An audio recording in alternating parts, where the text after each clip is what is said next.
They are called the greatest American rock band in history. But if you look closely at their timeline, it's a miracle they are even alive to tell the story. While other bands were worried about chart positions, Aerosmith was fighting to survive stage explosions, horrific crashes, and internal wars that would have buried anyone else. Most people remember the multi-platinum hits and the sold-out stadiums. But few remember the night Steven Tyler collapsed on stage, or the moment they became a laughingstock in the industry they once ruled. They were rich, then they were broke. They were icons, then they were outcasts. This isn't just a story about music. It's a journey through a decade of bad luck, chemical madness, and a survival instinct that defies all logic. Get ready, because we're going behind the curtain of the Toxic Twins to uncover why Aerosmith is the band that cheated death 10 times. This is the untold story of the curse of the bad boys from Boston. The bad luck started long before the world knew their names. In the early days, they lived in a cramped apartment in Boston, stealing food to survive while practicing until their fingers bled. But even when they finally hit the big time with Dream On, the shadow was already following them. In 1977, at the height of their fame, the stage itself turned against them. During a massive show, a fan threw a cherry bomb directly at the band. The explosion was so violent, it permanently damaged Steven Tyler's eye and Joe Perry's hand. It was a brutal wake-up call. Their own fans were becoming as dangerous as their lifestyle. But the real curse wasn't external. It was a poison growing from within. The Toxic Twins, Steven and Joe, were spending more money on substances than on production. The tension reached a breaking point over the smallest thing imaginable, a glass of milk. In 1979, a backstage argument between their wives escalated into a full-scale brawl. Joe Perry walked out, and just like that, the most powerful duo in American rock was dead.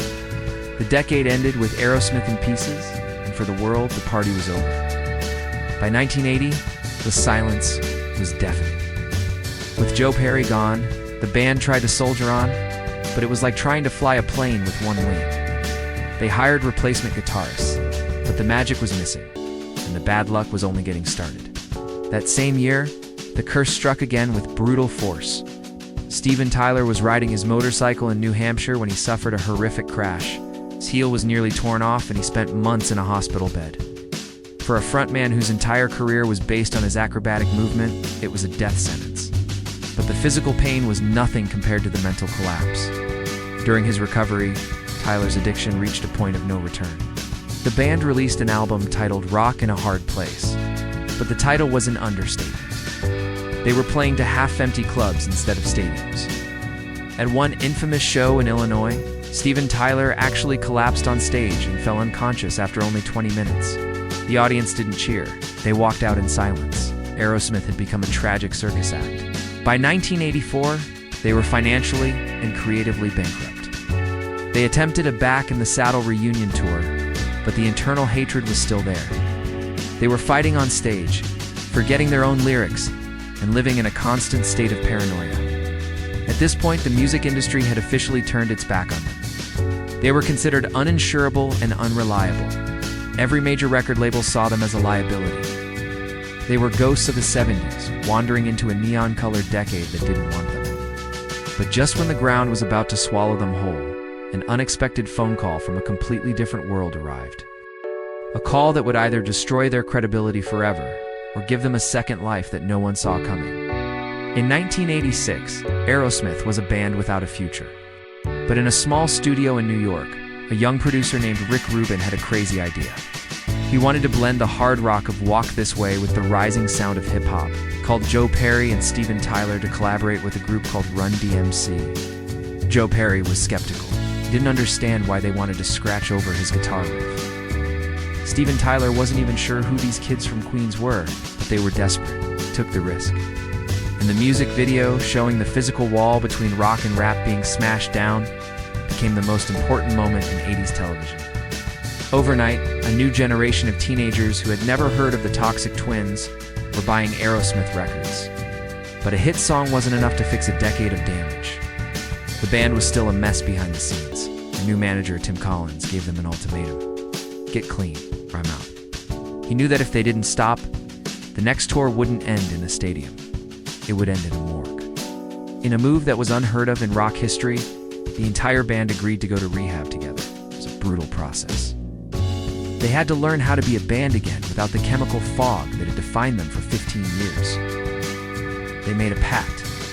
No substances, no excuses. The result was permanent vacation and then pump.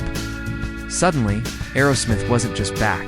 They were bigger than they had ever been in the 70s. They were winning Grammys, filming high-budget videos with the biggest stars in Hollywood, and selling out arenas worldwide. They had achieved the impossible. They had survived the 70s, conquered their demons in the 80s, and were now the undisputed kings of the 90s. But as any fan knows, with Aerosmith, the peace never lasts for long. The bad luck was waiting around the corner, ready to strike again just as they reached the very top. By the late 90s, Aerosmith had completed a transformation that no one thought possible. They went from being the gritty bad boys from Boston to the face of mainstream Hollywood. In 1998, they recorded I Don't Want to Miss a Thing for the movie Armageddon. It became their first and only #1 single on the Billboard Hot 100. To the new generation, they were global superstars. But to the old school fans, the band was walking a fine line. The rock purists accused them of selling out, but the truth was more complex. They were simply survivors who had learned how to adapt to every decade. However, fame at that level brought back the old ghosts. The internal friction returned, and so did the freak accidents that had haunted their career since the 70s. In 2009, the Aerosmith curse struck again in a way that almost ended it all. During a concert in Sturgis, South Dakota, the sound system failed. While Steven Tyler was dancing to keep the crowd entertained, he lost his footing and fell off the stage. At 71 years old, he suffered a broken shoulder and a serious head injury. The tour was canceled, and the world wondered if this was finally the end of the road. The following years were a roller coaster of public feuds, health scares, and canceled farewell tours.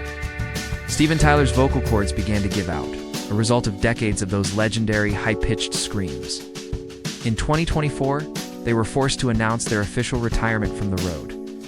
The body that had survived so much could finally take no more. So what is the legacy of Aerosmith? Is it the millions of records sold, or the fact that they are still here to talk about it? Most bands from their era are either dead, retired, or playing in small clubs. Aerosmith survived the drugs that killed their peers, the accidents that should have paralyzed them, and the industry shifts that should have made them obsolete. They aren't just a band, they are a testament to the power of the comeback. They prove that you can hit rock bottom not once, but 5 times, and still find a way back to the top. They were the bridge between the grit of the 70s and the polish of the 90s.